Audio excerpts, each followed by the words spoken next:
வணக்கம் friends, welcome to JC Bitters. விருதுநகர்லேருந்து சத்யநேசன்.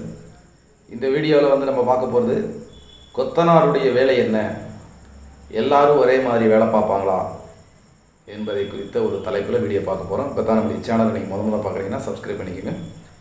வாங்க வீடியோக்குள்ளே போகலாம். நம்முடைய சப்ஸ்கிரைபர் கேட்டிருந்தாங்க, சார் கொத்தனார் என்னென்ன வேலை சார் பார்ப்பாங்க அப்படின்னு சொல்லி கேட்டிருந்தாரு. எதுக்காக அப்படி கேட்குறீங்கன்னு கேட்டேன். அவர் சொன்னாங்க, இப்போ மேஸ்திரியும் ஹெல்ப்பர் வந்தாங்க, வந்துட்டு அவங்க கலவை போடுற வரைக்கும் இவங்க சும்மா தான் சார் இருந்தாங்க. கலவை கைக்கு வந்த அப்புறம் தான் வேலை பார்த்தாங்க. இது கரெக்டாக அப்படின்னு சொல்லி கேட்டாங்க. நான் சொன்னேன், கொத்தனாருடைய வேலை கலவை கைக்கு வந்த அப்புறம் வேலை பார்க்குறது தான். ஹெல்ப்பருடைய வேலை கலவை கொடுக்கறது, செங்கல் கொடுக்கறது தான். ஆனால் ஒரு சில இடங்களில் என்ன செய்வாங்கன்னா, கொஞ்சம் உதவி செய்வாங்க. அந்த ஹெல்ப்பருக்கு உதவி செய்வாங்க. இப்போ செங்கல் கொஞ்சம் தூரமாக இருந்து வர வேண்டியிருக்கு அப்படின்னா இவங்களும் கூட சேர்ந்து செங்கலை சமைக்கிறது, மண்ணை சமைக்கிறது, அந்த மாதிரிலாம் ஆரம்ப காலங்களில் சுமந்து தான் அந்த வேலைக்கு வந்திருக்கிறோம். ஆனால் இப்போ நம்ம அதை எல்லோரும் பண்ணுவாங்களான்னு சொல்லி நம்ம எதிர்பார்க்க முடியாது. ஆனால் ஒரு சில இடங்களில் பண்ணுறாங்க.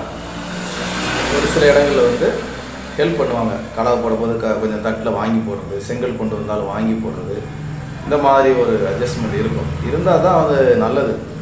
அவங்க கலவை கொடுத்து தான் இவங்க வேலை பார்க்கணும். இப்போ நம்ம ஃபஸ்ட்டு ஃப்ளோரில் வேலை நடக்குது அல்லது செகண்ட் ஃப்ளோரில் வேலை நடக்குதுன்னா இவங்க கலவை கொண்டு கொடுத்தா தான் அடுத்து வேலை பார்க்க முடியும். அப்போ வேலை நம்ம எதிர்பார்க்குற மாதிரி நடக்காது.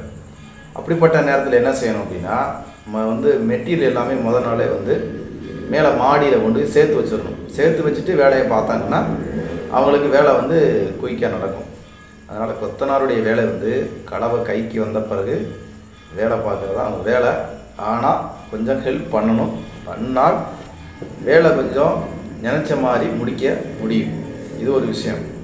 அடுத்து பார்த்தீங்கன்னா, எல்லோரும் ஒரே மாதிரி வேலை பார்ப்பாங்களா அப்படின்னு பார்த்தா பார்க்க மாட்டாங்க. உதாரணம் சொல்லுவோம், 5 விரல் ஒன்று போலையா இருக்குது அப்படின்னு சொல்லுவோம். அதாவது பார்த்தீங்கன்னா, ஒரு சிலர் பாருங்கள், உதாரணத்துக்கு பாருங்கள், நேற்று நம்முடைய பில்டிங்கில் ஒரு சன்சைட் லாப்ட் பூசினாங்க. நீளமானது 20 அடி நீளத்தில் உள்ளது.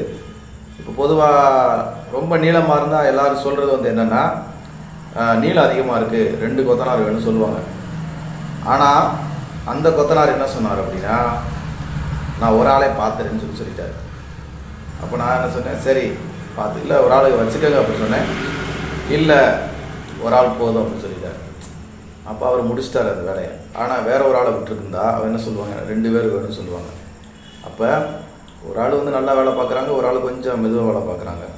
மெதுவாக வேலை பார்க்குறவர் தெளிவாக பார்க்குறாரு, வேகமாக வேலை பார்க்குறவர் அவரும் தெளிவாக பார்க்கக்கூடியவங்க இருக்காங்க, வேகமாக வேலை பார்த்து சொதப்புறவங்களும் இருக்கிறாங்க. எல்லாத்தையும் கண்காணித்து யாரை எந்த வேலைக்கு விடணும் அப்படின்னு சொல்லி நான் முடிவு பண்ணிடுவேன். இப்போது 2-3 இடங்களில் வேலை நடக்குதுன்னா எந்த இடத்துக்கு யாரை அனுப்புனா கரெக்டாக இருக்கும் அப்படின்னு சொல்லி முதல் நாளே பிளான் பண்ணிடுவேன். நாளைக்கு இந்த வேலை இருக்குது பில்டிங்கில், அவருக்கு இந்த வேலையை கொடுக்கணும், இந்த ஹெல்ப்பரை அவருக்கு கொடுக்கணும், இவருக்கு இந்த வேலையை கொடுக்கணும், இந்த ஹெல்ப்பரை கொடுக்கணும். ஒரு சிலர் நல்லா வேகமாக ஸ்பீடாக பார்ப்பாங்க. அப்போ அவங்களுக்கு தகுந்த மாதிரி வேலை. கொஞ்சம் மெதுவாக பார்க்குறவர், நீட்டாக பார்க்குற இடத்துல தெளிவாக ஒரு கப்போர்டு, ஒரு பில்லரு, இந்த மாதிரி அவர் மெதுவாக பார்ப்பார், நீட்டாக பார்ப்பார். அப்போ அப்படிப்பட்ட இடத்துல அவரை கொண்டு விட்டுறணும்.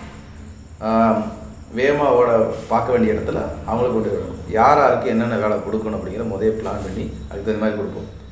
அப்படி நம்ம பிளான் பண்ணாமல் அப்படி எதுவுமே யோசிக்காமல் நம்ம போய் கொடுத்தோம்னா நம்ம நினச்ச மாதிரி வேலையை முடிக்க முடியாது. அதனால் எல்லோரும் ஒன்று போல் வேலை பார்ப்பாங்க அப்படின்னு நம்ம எதிர்பார்க்க முடியாது. அவங்களுக்கு வேணும், இவங்களுக்கு எல்லோரும் நமக்கு தேவை.